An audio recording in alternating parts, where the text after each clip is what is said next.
राक्षी साहब जो गए हैं पाकिस्तान से ओमान से भी वापस आए हैं, वो पाकिस्तान के जहाज़ पे गए, पाकिस्तान एयरफोर्स के, पाकिस्तान की आर्मी के जहाज़ पे। एक तो सिक्योरिटी के एलिमेंट की वजह से, और दूसरा ऑफ कोर्स इस वजह से कि वो पाकिस्तान उनको फैसिलिटेट कर रहा है। तो इससे ये भी ज़ाहिर होता है कि अब बैक चैनल डिप्लोमेसी चल रही है। वो सीज फायर है, इट इज़ कंटिन्यू। हाँ बिल्कुल, कोई अटैक्स नहीं हो रहे, बस ब्लॉकेड है। उसने कहा कि जी कि मैं काश पटेल के अलावा जो FBI का डायरेक्टर है इंडियन ओरिजिन का, उसके अलावा बाकी सबको टारगेट करूंगा। काश पटेल जो है ये FBI के डायरेक्टर हैं, इनके पर वैसे भी काफ़ी स्कैंडल्स इनके काफ़ी चलते रहते हैं। फिर इनकी RSS के साथ भी कोई ना कोई जो है वो कहा जाता है कि कोई ताल्लुकात या लिंकेजेस मौजूद हैं। उसने कहा कि मैं जितनी आसानी से अंदर आया हूँ वेपन्स के साथ, तो अगर कोई ईरानियन होता वो तो पता नहीं यहाँ पे किस चीज़ के साथ आ जाता। तो ये एक तो बहुत बड़ा सिक्योरिटी लैप्स है with regards to the security इतने बड़े इवेंट का। तो ये ज़ाहिर है अगेन काश पटेल पे जाती है बात कि उसने इतना, क्योंकि FBI की जिम्मेदारी होती है ना इस तरह के सीक्रेट सर्विस की, FBI की, इनकी लेयर्स हैं डिफरेंट, मुख्तलिफ एजेंसीज इसमें काम कर रही होती हैं, बट मोस्टली ज़ाहिर डोमेस्टिक इस तरह के इवेंट्स के अंदर FBI और सीक्रेट सर्विस इन कोलैबोरेशन काम कर रही होती हैं। तो बहुत बड़ी जिम्मेदारी आयद हो जाती है सीक्रेट सर्विस पे भी और इस पे भी। लेकिन सीक्रेट सर्विस का तो एक इंटरनल लेयर के ऊपर है ना ज़्यादा काम, वो पैरामीटर्स को चेक करेगी, हर चीज़ें चेक करेगी। ओवरऑल जो स्क्रूटनी करनी होती है, कौन आ रहा है, कौन जा रहा है, किसके पास कार्ड है, वो सारा ज़ाहिर है FBI का उसके ऊपर काफ़ी काम होता है। अस्सलाम वालेकुम नाज़रीन, मुअम्मर कज़ाफ़ी हूँ। तो फिर हाजिर है Salman Javed official YouTube channel पर। रोज़ाना की तरह सर सलमान जावेद साहब हमारे साथ मौजूद हैं। अस्सलाम वालेकुम सर, क्या? वालेकुम अस्सलाम। सर, डोनाल्ड ट्रंप पर जो अटैक होता है, वो जिस शख्स ने वहाँ पर मतलब गोलियाँ चलाई उस हाल में, वो अरेस्ट भी हो गया। क्या कहानी है, वो शख्स कौन था? उसके हवाले से बड़ी अजीब खबरें आ रही हैं और हमारे पड़ोसी के साथ उसको मिलाया जा रहा है, भारत के साथ। कॉलन नाम का एक आदमी है, उसने बेसिकली अटैक किया है और उसने अपना पूरा एक मैनिफेस्टो लिखा था बिफोर द अटैक। उसमें उसने एक्सप्लिसिटली 2 बातें मेंशन की हुई हैं, बल्कि 3 बातें। एक, उसने ज़ाहिर है ये कहा जी कि वो अटैक क्यों कर रहा है, ये उसका सारा मुद्दा था। तो उसमें उसने ट्रंप को काफ़ी बुरे अलकाबात से नवाजा है, जिसके अंदर उसको रेपिस्ट, पेडोफाइल और न जाने क्या कहा है। और ये भी कहा है कि जी कि मैं I am not willing to give him this opportunity कि वो हमें रूल करे। और उसने कहा मैं बहुत अरसे से ये सोच रहा था, लेकिन मैं चाहता हूँ कि अब मैं इसको अब कोई प्रैक्टिकल स्टेप लूँ।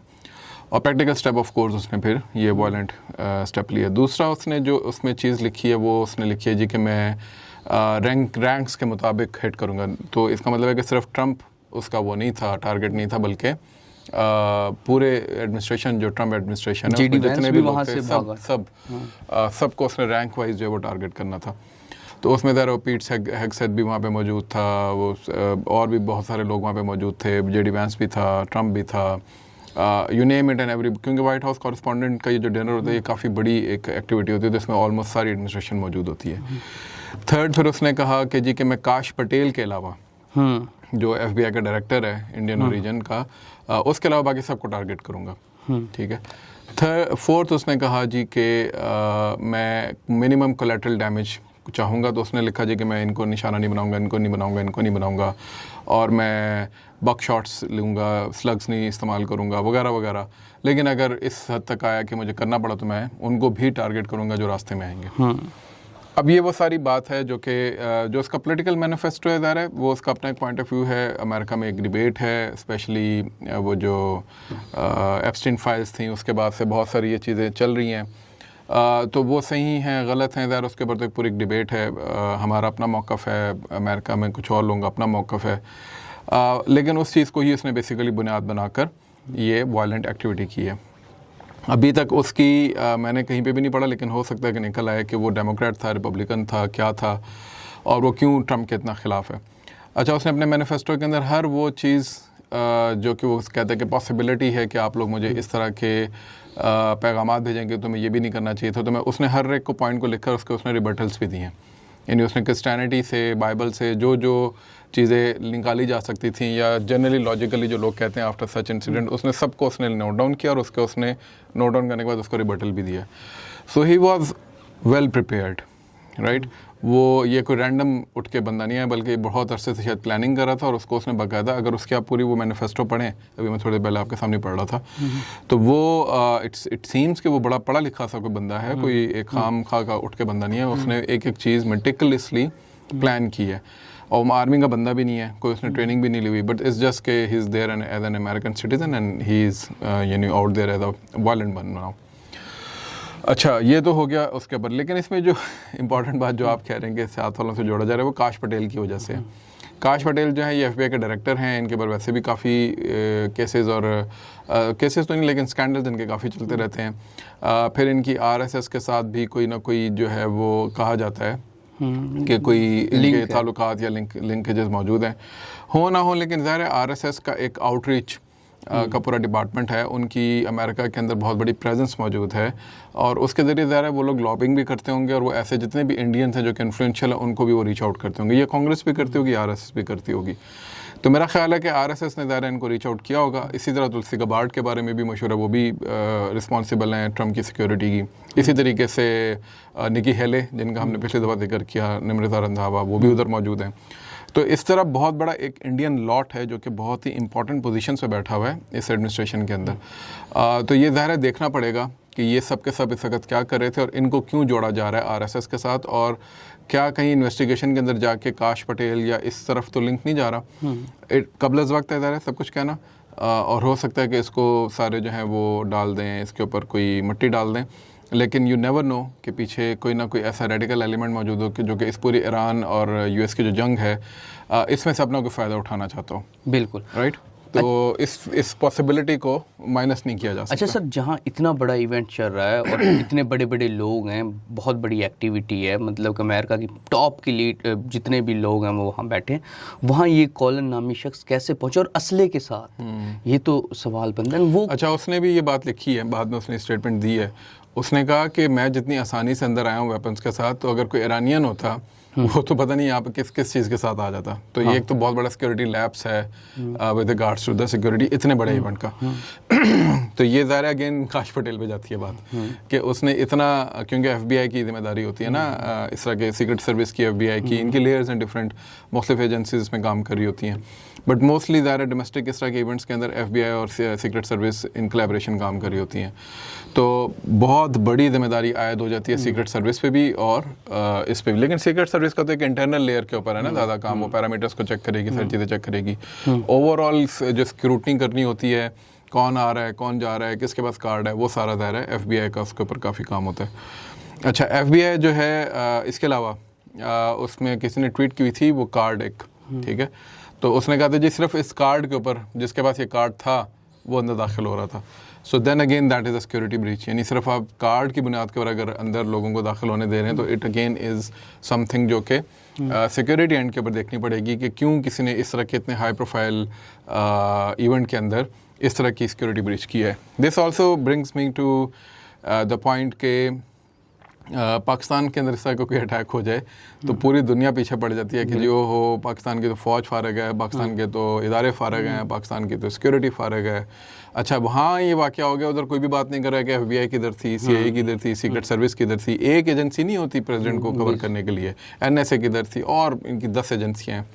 सो वेवर दे, ठीक है, और कैसे ये पेनिट्रेशन होगी और कैसे एक बंदा उठ के जो है वो चलो बाहर कहीं करता, वाइट हाउस से बाहर करता, होटल से बाहर करता, वी कुड हैव अंडरस्टूड, वो अंदर आके उसने किया। सो इट मीन्स ये वही वाली बात मुझे याद आ रही है कि मुशर्रफ एक दफ़ा बैठा हुआ था किसी उसमें सेमिनार में after his retirement I think, और वहाँ पे एक अमेरिकन था और उसने कहा जी कि मिस्टर प्रेसिडेंट, आपकी इंटेलिजेंस एजेंसी जिसके बारे में ये कहा जाता है, आपकी फ़ौज जिसके बारे में ये कहा जाता है, और उसामा बिन लादेन मिला बिल्कुल फ़ौज के बिल्कुल पास से, PMA की एकेडमी के पास से, तो इसको हम कैसे देखें, ठीक है, यानी वो ये इल्ज़ाम लगाना चाह रहा था कि आप नर्चर कर रहे हैं उनको।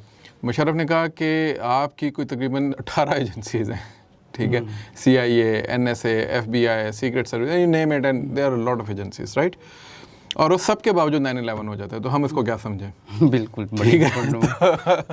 तो ये वो चीज़ है जिसको यानी हमें बार बार डिस्कोर्स का हिस्सा बनाना चाहिए कि सिक्योरिटी लैप्स जो होता है ये या तो डेलिब्रेट होता है, ठीक है, या फिर ये आपकी इनकैपेसिटी या आपकी नालायकी होती है। लेकिन एक तीसरी चीज़ भी होती है और वो ये होती है कि ये दोनों चीज़ें भी ना हों तब भी एक एलिमेंट सरप्राइज ज़रूर होता है जो कि कहीं पे भी आ सकता है और कहीं पे भी किसी को भी हिट कर सकता है। और ज़्यादा मेजॉरिटी जो अटैक्स होते हैं जो इस सिक्योरिटी लैब्स में से निकलते हैं वो इसी तरह के सरप्राइज अटैक्स होते हैं, क्योंकि उसका जो सरप्राइज एलिमेंट होता है ना वो अटैकर के पास होता है। ठीक है, ये कोई कन्वेंशनल वॉरफेयर तो नहीं है ना कि जंग का ऐलान करके जंग हो रही है, ये तो एक सरप्राइज बंदा अचानक आया और उसने उठा के फायरिंग शुरू कर दी। तो ये सिक्योरिटी लैब बहरहाल मौजूद होता है, इस पे एजेंसीज पूरी दुनिया में काम करती रहती हैं, वो लोकेट करती रहती हैं, वो देखती रहती हैं कि इस तरह के लोन वुल्स हैं कोई या आप कह लें उसको इस तरह के सेल्स हैं, स्लीपिंग सेल्स हैं जहाँ पे इस काम हो रहा है, या इंटेलिजेंस बेस्ड ऑपरेशन चलते रहते हैं, लेकिन कुछ उसमें से स्लिप भी हो जाते हैं और स्लिप होकर कहीं ना कहीं जाके वो हिट भी कर देते हैं। तो ये एक बहुत बड़ा सबक है दोबारा से हमारे लोगों के लिए, जो जब भी पाकिस्तान के अंदर ऐसा कोई अटैक होता है तो फ़ौरन से पहले उठा के एजेंसीज के ऊपर डाल देते हैं। नो डाउट उनके ऊपर क्रिटिकल नज़र ज़रूर रखनी चाहिए उनकी परफॉर्मेंस पे, उनको हमेशा देखते रहना चाहिए कि कहीं बहुत ज़्यादा तो अटैक्स इस तरह नहीं होना शुरू हो जाए कि जी कि आपके लोग जो हैं दोबारा से शहीद होना शुरू हो जाए, दैट इज़ फाइन। बट हर दूसरी चीज़ का मुद्दा उठा के अपनी एजेंसीज पे एकदम नहीं डालते। देखें कितना वहाँ पे बात हो रही है, FBI पे भी हो रही है, CIA पे भी हो रही है, सीक्रेट सर्विस पे भी हो रही है, सिक्योरिटी पे बात हो रही है, बट वो इस कदर अबनॉक्शियस नहीं है, बावजूद इसके कि डेमोक्रेट और रिपब्लिकन्स में इस वक्त बहुत टॉक्सिक माहौल है। उसके बावजूद जो अमेरिकन मीडिया है वो बहुत ज़्यादा आप देख रहे होंगे कि अपनी सिक्योरिटी एजेंसीज को उसमें लेकर नहीं आ रहा, लाइमलाइट में नहीं लेकर आ रहा, बिकॉज दे अंडरस्टैंड कि इस चीज़ के जब तक इन्वेस्टिगेशन हो रही है तब तक हमने इसको लेकर जाना। दूसरी बात, वहाँ के लॉज बहुत सख्त हैं इस हवाले से कि जब तक केस पूरे तरीके से अनरेवल नहीं हो जाता तब तक आप उसमें किसी भी एक पार्टी को ज़्यादा मोर्द इल्ज़ाम नहीं ठहराएंगे। तो अगर आप करेंगे तो आपके ऊपर लॉ जो है वो अप्लाई होगा। तो इसलिए भी वो थोड़ा सा एहतियात करते हैं कि कोई हम ऐसी बात ना कर दें FBI के बारे में या CIA के बारे में या किसी और सिक्योरिटी एजेंसी के बारे में जो कि कल को हमारे गले पड़ जाए। यहाँ कुछ कर दो तो कहते हैं जी फ्रीडम ऑफ एक्सप्रेशन के ऊपर वो पीका लगा दिया तो फलाना कर दिया तो फलाना कर दिया। तो भाई पूरी दुनिया के अंदर यही होता है ताकि एक अच्छे तरीके से इन्वेस्टिगेशन हो जाए और फिर प्रेशर में आए बगैर वो एजेंसीज पहले इन्वेस्टिगेट करें, फिर जो असल हकीकत है वो आप लोगों के सामने उस पर फिर बेशक आप क्रिटिसाइज करें। वहाँ गोरे लोग होते हैं तो इसलिए वो यहाँ के लोग समझते हैं, ये बेसिकली मेच्योरिटी है। देखें ये उनके मीडिया की मेच्योरिटी है और ये उनके लॉ की अच्छी चीज़ है। तो लॉ जहाँ पे भी होगा वहाँ पे अब्यूज़ कम से कम होगा। बिल्कुल। अच्छा सर, इसके बाद हम अगर इधर देखें जो ईरान, हम जब JD वैंस पाकिस्तान में आए तो उनका दोबारा भी दौरे के हवाले से बहुत सारी बातें हुई, वो निकल भी आया, डोनाल्ड ट्रंप ने भी बयान दे दी, ये तमाम चीज़ें देखी। फिर हमें पता लगा कि ईरान का डेलीगेशन नहीं आ रहा तो उस वजह से वो शायद वापस चले गए, यहाँ कहीं स्टे कर लिया, तो ये तमाम चीज़ें देखी। लेकिन अब हम देख रहे हैं कि जहाँ अमेरिका पहले चाहता था कि जल्द से जल्द ये मामला हल हो, अब हम देखते हैं कि ईरान चाहता है वो बार बार पाकिस्तान में दौरे भी करें, उनके अब्बास अरागची साहब, और अभी भी वो आए थे, अब दोबारा भी वो शायद आएंगे, इस तरह की भी खबरें चल रही हैं। तो अब ईरान क्यों इतना जल्दी करना चाह रहा है टॉक्स, पहले क्यों नहीं राज़ी था? अच्छा, इसकी एक वजह तो ये है कि आज मैं सुबह मुज़म्मिल सोहरवर्दी साहब के साथ भी कर रहा था अपना एक प्रोग्राम, तो उसमें भी ये बात सामने आई कि ईरान के जो नेवल ब्लॉकेड है ना उसने उसको बहुत ज़्यादा ज़िच कर दी है। तो ज़ाहिर है वो अपना तेल नहीं बेच पा रहा तो ज़ाहिर है उनके वेल्स की, उनकी रिफाइनरीज़ की कैपेसिटी है, वो अगर कुओं को रोकते हैं तो रिफाइनरीज़ उनकी बंद हो जाएंगी और उसके अलावा कुएँ जो हैं वो ख़राब होंगे उनके, और अगर वो कुओं को नहीं रोकते उसके वेल को वो चालू रखते हैं तो वो फिर तेल कहाँ भेजेंगे। स्टोरेज कैपेसिटी भी होती है ना, तो वो स्टोरेज कैपेसिटी मेरा ख्याल है कि अब एक लेवल तक पहुंच रही है और उनको पता है कि अगले 8-10 दिन के अंदर अगर इसका तस्वीर का हल ना निकला तो शायद उनको इसका इंफ्रास्ट्रक्चर तो दबा नहीं होगा, लेकिन उनके अपने ऑयल जो वेल्स हैं उनको नाकाबिले तलाफ़ी नुकसान पहुंच सकता है। एक तो ये। सेकंड ये कि ज़ाहिर है पाकिस्तान ने भी उनको काफ़ी ज़्यादा कन्विंस किया, फिर दूसरे इंटरमीडिएटरीज भी बीच में आए हैं। मेरा ख्याल है ईरान की जो सबसे ज़्यादा इस वक्त ख्वाहिश है वो यही है कि पाकिस्तान के अलावा भी कुछ गारंटर्स बीच में मौजूद हों ताकि कल को अमेरिकन्स को कोई पकड़ सके।